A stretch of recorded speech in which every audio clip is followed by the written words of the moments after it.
Today we'll dive into the history of 20 of the worst American chainsaws from the 1960s, models that, despite their initial promise, failed to live up to the expectations of professionals and hobbyists alike. Number 1 equals the Mullen Mini Max 6, was marketed as a compact and portable chainsaw designed for lighter tasks, but it quickly became notorious for its shortcomings. Its overly compact design, while innovative, rendered the machine unstable and difficult to handle during operation. This instability was compounded by excessive vibrations, making it uncomfortable for prolonged use. Mechanically, the Mini Max 6 was plagued by frequent breakdowns, particularly with its engine and chain alignment system. Users often reported that the chain would repeatedly slip out of alignment, requiring constant adjustments that hindered productivity. Additionally, the saw's build quality left much to be desired, with materials that wore down quickly under regular use. The maintenance process was also overly complicated, further frustrating owners. While affordable, the Mini Max 6's lack of durability and reliability made it a poor choice for serious work, earning it a lasting reputation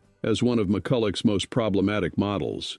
Number 2 equals the Mall. 2MG was a heavy-duty chainsaw, infamous for its overwhelming weight, which made it nearly impossible for operators to use for extended periods without experiencing significant fatigue. Despite its robust appearance, the saw suffered from a critical design flaw: overheating. The engine frequently became excessively hot during operation, often causing the chainsaw to stall at the most inconvenient times. This not only disrupted workflows, but also posed safety risks to operators. Adding to its troubles, the Mall 2MG had a poor reputation for reliability, with frequent mechanical failures that left users stranded in the middle of tasks. Compounding these issues was the difficulty in finding replacement parts, as they were either rare or expensive, leaving many owners frustrated. While its initial power output was impressive, the saw's cumbersome design and recurring mechanical problems ultimately overshadowed its potential, cementing its place as one of the least favored chainsaws of its era.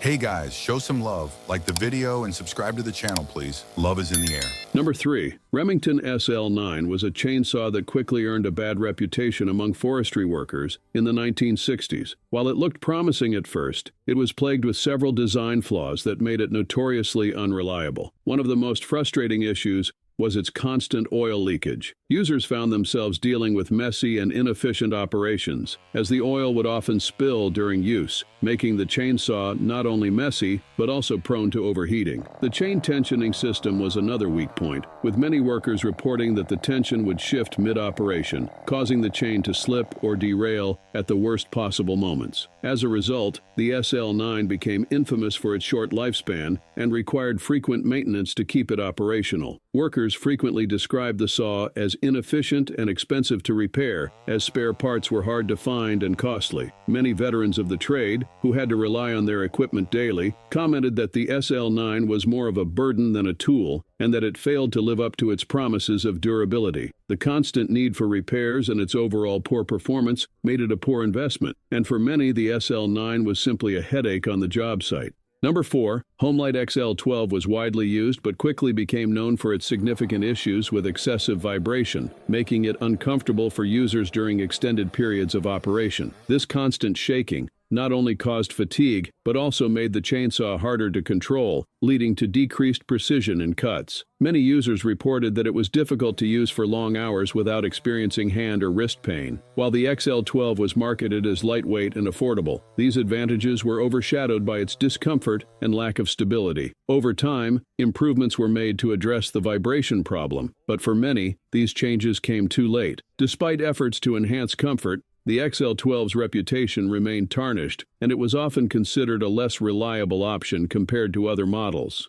Number 5. Polan Model A was notorious for being bulky and difficult to maneuver, which made it highly inefficient for extended cutting tasks. Its heavy weight led to fatigue for users, especially during long hours of operation, and the lack of ergonomics further hindered its performance. Operators found it challenging to control, making precise cuts nearly impossible. Despite being marketed as a powerful tool for tough jobs, the Model A's design ultimately failed to deliver the speed and efficiency expected from a modern chainsaw. Many workers found themselves frustrated by its cumbersome nature and reported that it wasn't suitable for large-scale or precise cutting tasks. As a result, while Polan attempted to improve later models, the Model A was quickly overshadowed by more user-friendly and efficient chainsaws. Number 6. David Bradley Model 360 quickly earned a reputation as one of the more problematic chainsaws of its era. One of the major issues was its difficulty in starting, which frustrated many users who found the engine unreliable and inconsistent. Even after getting it started, maintaining the chainsaw was a hassle due to frequent mechanical problems. Additionally, the Model 360 lacked the power needed to handle tougher cutting tasks, making it inefficient for professional use. Many workers reported that the saw struggled to maintain speed and would often stall under moderate stress. This lack of power combined with frequent stalling made it difficult to rely on for extended work. As a result, the David Bradley Model 360 was seen as a poor investment, with users often choosing to upgrade to more reliable models as soon as possible. Despite its initial affordability, its performance flaws made it a disappointment for those needing dependable machinery for heavy-duty tasks. Number 7. The Eclipse Series 30 was another chainsaw that struggled to meet user expectations in the 1960s. Known for its fragile construction, it frequently suffered from broken parts during regular use, which led to significant frustration among operators. The saw's durability was a major concern, with many users reporting that it could not withstand the demands of intensive cutting tasks without requiring repairs. The materials used in its build were often criticized as too weak for a tool designed to tackle tough forestry jobs. Additionally, its handling was far from ideal. Many workers found it difficult to control, especially when cutting through denser wood. Although marketed as a professional-grade chainsaw, the Eclipse Series 30 failed to impress in terms of reliability and overall performance, leaving many workers to seek out more durable alternatives. Despite its initial appeal, it ultimately became one of the least trusted models of its time. Number 8. The Wright Model 63A chainsaw that quickly gained a reputation for being overly noisy and inefficient, which made it less desirable for forestry professionals. Users often complained that the engine produced an ear-piercing noise, which not only made it unpleasant to operate, but also contributed to operator fatigue. On top of that, the saw struggled with poor cutting precision, failing to maintain a consistent cutting line. This inefficiency meant that workers had to exert more effort to get through even moderate jobs, slowing down their productivity. The combination of noise and lack of accuracy led to widespread dissatisfaction, with many operators seeking out quieter and more reliable alternatives. Despite its early promise, the Wright Model 63A became more of a hindrance than a helpful tool, earning it a place on the list of poorly performing chainsaws from that era. Number 9. Lombard Comet. If you like the content, please leave a like and subscribe to the channel, please, for its inconsistent performance and constant mechanical failures, making it one of the least reliable chainsaws of the 1960s. Many operators reported that it would work fine for a short time, but then suddenly fail without warning, leaving them stranded in the middle of a job. The saw's engine often stalled unexpectedly, and it frequently had issues starting, even with routine maintenance. Users also experienced problems with the chain, which would often stop spinning or derail mid-cut. These mechanical failures were not only inconvenient, but also dangerous in some cases, as workers had to constantly troubleshoot during active use. The Comet's design was also clunky and cumbersome, making it difficult to handle in the field. With so many reliability issues, the Lombard Comet quickly gained a reputation for being a frustrating tool to work with, causing many users to abandon it in favor of more dependable models. Number 10. The Denarm 58 was plagued by a notoriously unreliable ignition system, which made it a challenge to operate consistently. Many users reported that starting the saw was an unpredictable process, with the engine failing to fire up on the first few attempts, leaving operators frustrated and wasting valuable time. The ignition problems didn't stop there. Once it did start, the saw often sputtered and stalled, making it difficult to maintain steady operation. This inconsistency led to downtime, as users had to frequently troubleshoot or perform repairs on the ignition system. In addition to its starting issues, the Denarm 58 also suffered from poor overall power output, making it inefficient for larger cutting tasks. As a result, this model quickly earned a reputation for being unreliable and impractical for anyone relying on their chainsaw for professional use. Number 11. The Baird Poulin D44 was notorious for struggling to maintain consistent power output, particularly when faced with heavier workloads. Users frequently reported that the chainsaw would lose power under pressure, causing the engine to sputter or stall during more demanding cutting tasks. This lack of reliability made it challenging to complete jobs efficiently, especially in dense or thick wood. The D44's inconsistent performance meant that operators were often left frustrated and had to spend more time adjusting the saw or troubleshooting its issues rather than focusing on their work. In addition to its power inconsistencies, the chainsaw also had a reputation for being difficult to maintain, with several users noting that it was prone to frequent mechanical issues that required ongoing repairs. While it may have been affordable, the Bearpoulin inability to reliably handle tough cutting jobs made it an impractical choice for anyone relying on their chainsaw for serious work. Number 12. The Mono 160 was infamous for its overcomplicated design, which made repairs and maintenance a real hassle for users. The chainsaw featured intricate components that were difficult to access, requiring users to disassemble multiple parts just to reach the areas in need of service. This made routine maintenance, such as cleaning and oiling,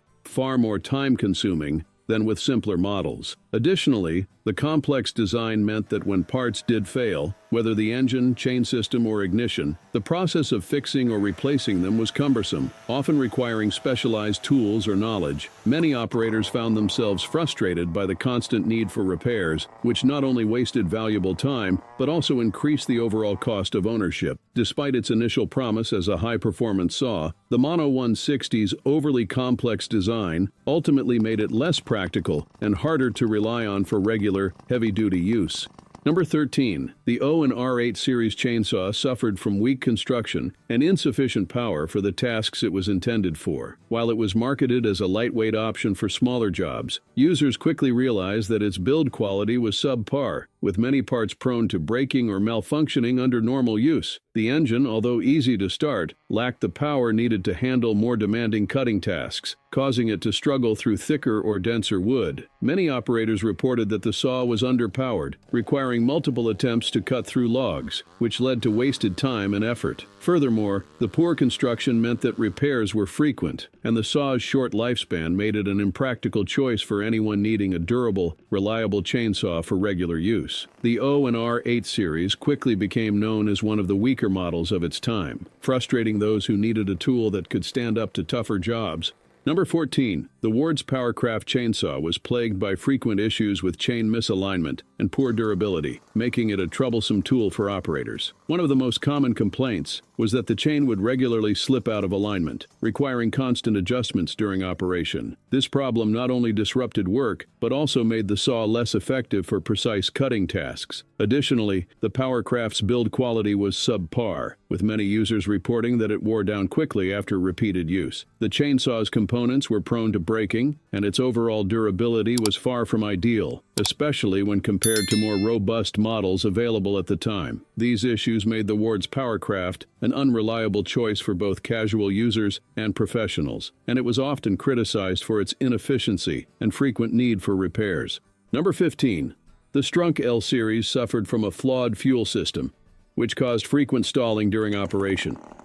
Users often reported that the chainsaw would unexpectedly shut down, especially under load, making it frustrating to use for extended tasks.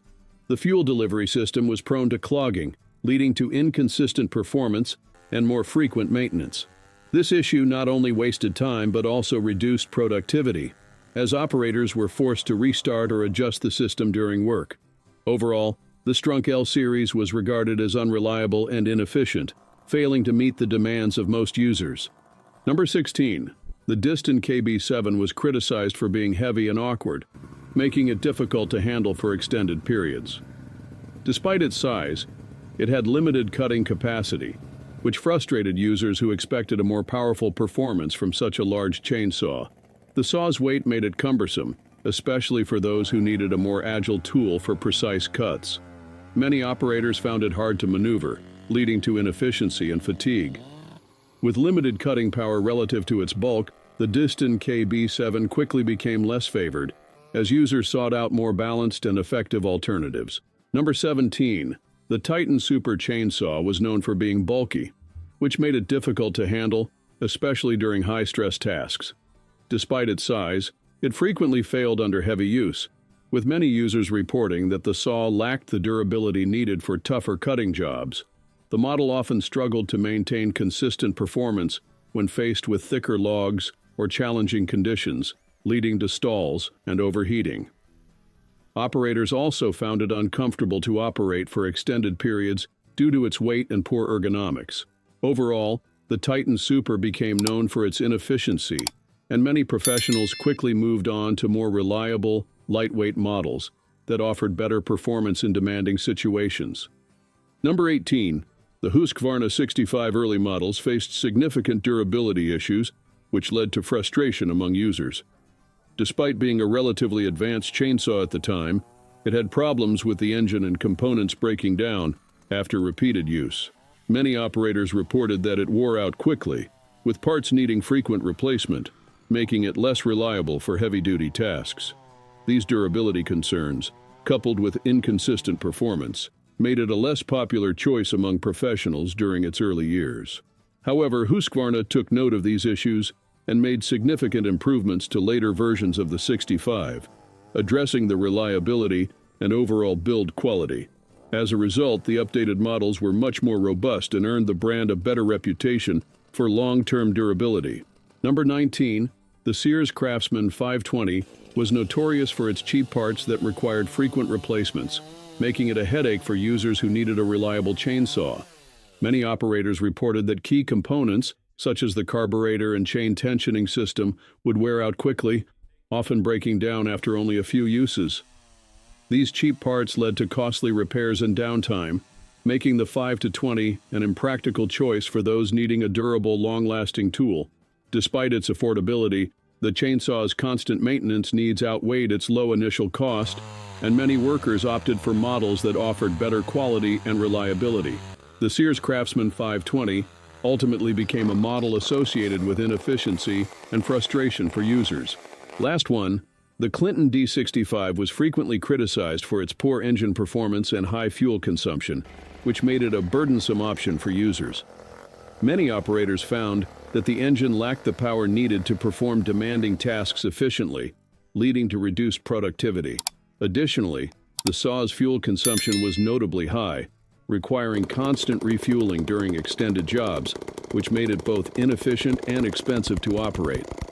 This combination of weak performance and high fuel costs made the Clinton D65 unpopular among forestry professionals who needed a reliable and cost-effective chainsaw.